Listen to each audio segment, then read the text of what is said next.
here with Elvin with my community connection interview. How old were you when you first came to the United States? I was 20 years old. 20 years old. And why did you or your family decide to come to Florida? Well, my family first got here before I did. They decided because of mostly job related. They wanted to have a better opportunity, so they came here. Okay, and then you followed them And then after. I followed them. Okay. And did you know much English before you came to Florida?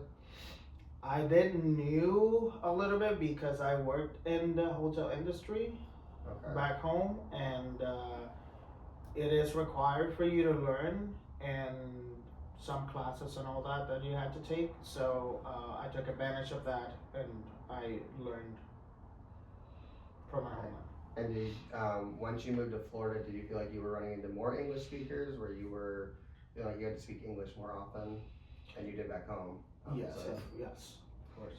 Were you nervous when you had those conversations, when you realized this is a full English speaker, they don't know Spanish at all? What was that like? Yes, I would say yes because of the approach. This is our day to day conversation rather than in the industry. In the hotel industry, you will have conversations that is repetitive. So you kind of Things like memorize what the conversation. responses are, and even with their accent, you were still with a different accent, different way of speaking it, you were able to still understand what they were asking. But here it was a more like a day-to-day conversation. Yeah.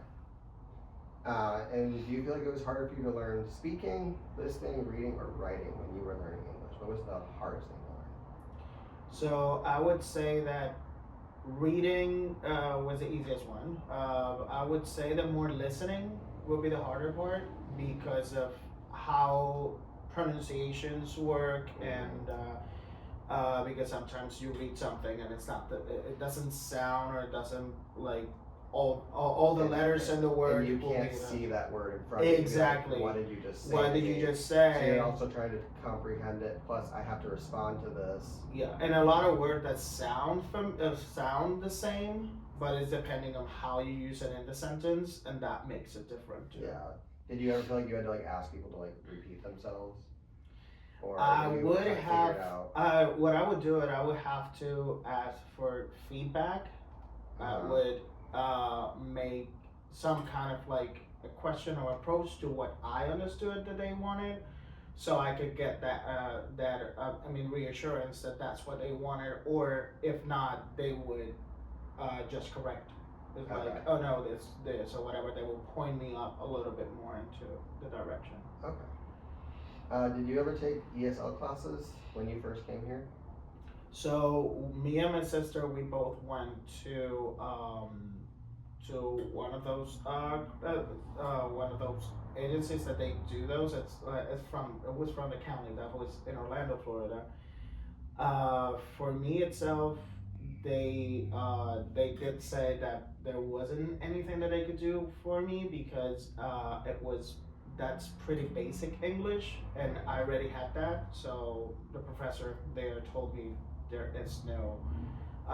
You won't get a lot of benefit from here. You won't get any benefit from here. Yeah. And even my sister would have been a little lower in that scale.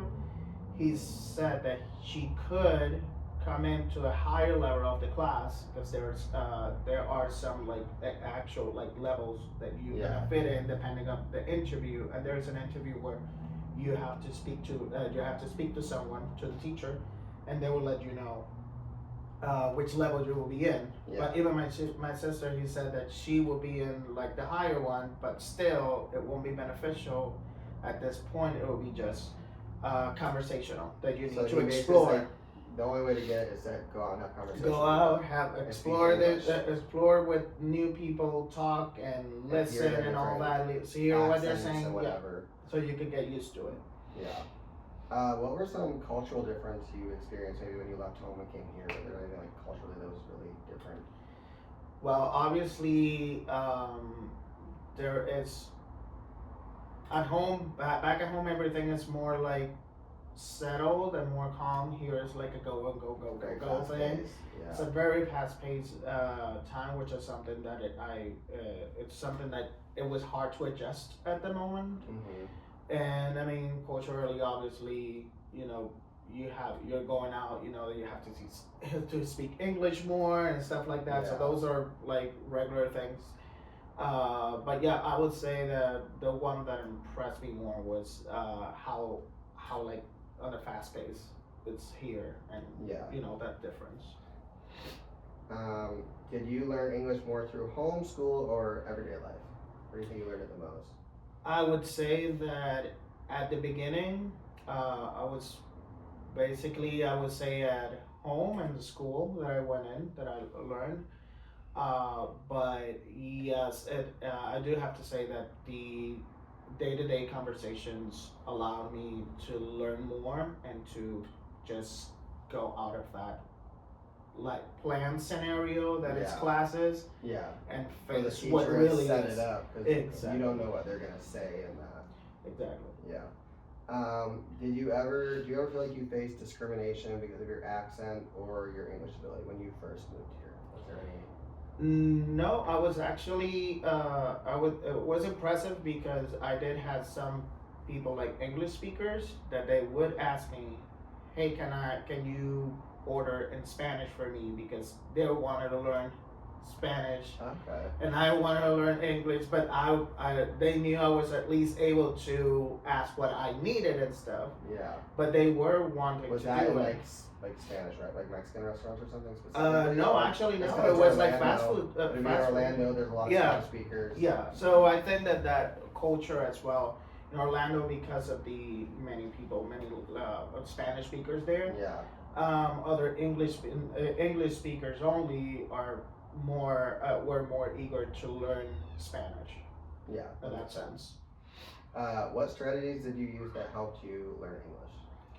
So first of all, watching like to basically make sure that my ears are getting stuff or whatever, and try to like help my ear with the pronunciations. I watch a lot of English TV shows, everything, subtitles, so I could You see would put what the I. subtitles in Spanish? I while you would watched put in it in English, or put it English. in English while you watched it in Spanish? I will put it in subtitle and the show in English and the subtitles in English Oh, too, both in because I English. already Okay. knew how to read in Okay. English. But like I was saying earlier, the part of like this word, I don't know how that word is because that's the sound is completely different on what it is written, Right. how it is written. So that way I was connecting one thing with the other and be able to like understand a little more and understand how quick it is, and different shows with different people talking makes it like trying to get my ear used to it. Yeah. What do you remember about like when you were in school learning English? What was that like? Learning English was kind of like really basic in that sense because they assume that you don't know any. Yeah. So they go from like sometimes they will go from like colors and I was stuff gonna all say, the way when out. I started Spanish, I know it was just here's colors. It was 7th grade, and I learned colors. Yeah, which is hard for a person who starts learning later, because if you start learning Yeah. when you're little, Yeah. colors and stuff, it's something been that you will be pre-K. excited to. Yeah. But then when you're an adult, you're like, I'm learning this part, and Yeah. because they do have to build it up to the conversation part, but at the beginning they have to teach you like different things and different like regular things and really basic things, so Yeah. you're able to. And then I mean like the tenses and all that would be stuff that they would do too. Yeah. What should teachers understand about students who are learning English? First of Who all, don't, let's say, don't know Spanish or whatever language they speak, so they don't have that language too.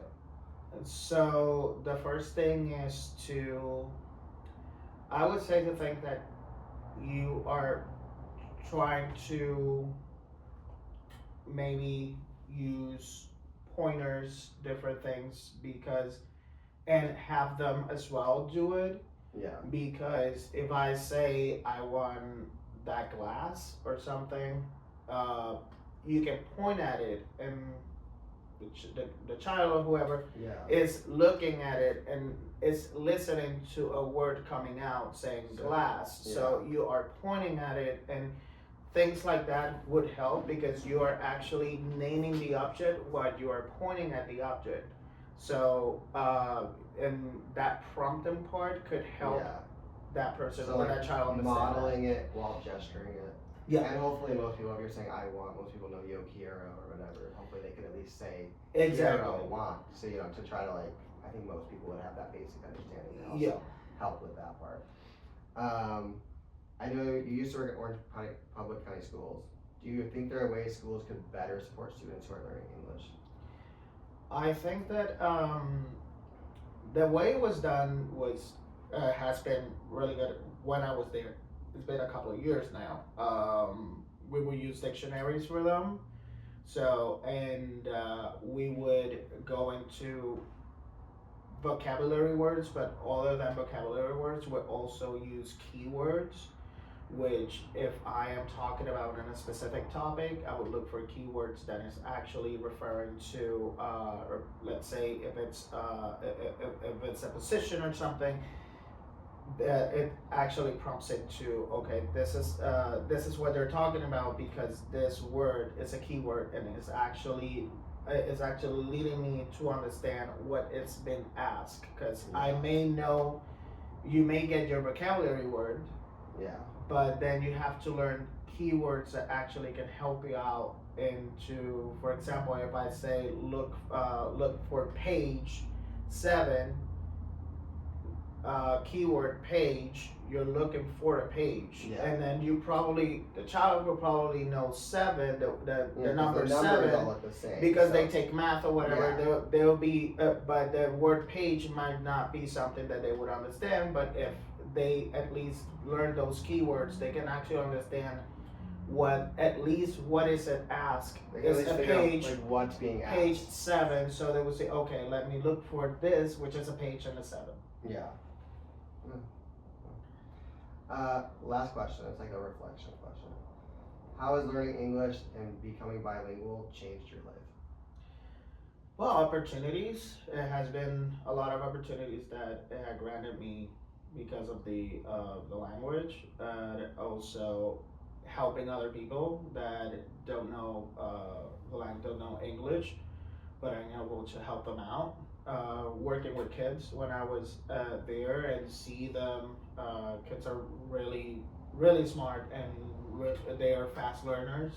Yeah. And being impressed how this child is completely I don't know anything to a couple of months and they're now excited because they can talk to you a little more in English. Yeah. So those are things that are really great, and obviously when I said for personal growth, and I think that every language that you learn, it doesn't matter which language, every language you learn culture, you learn so many things behind just the language. Yeah. That is enriching. So no matter how many languages, it's beneficial. Yeah. And actually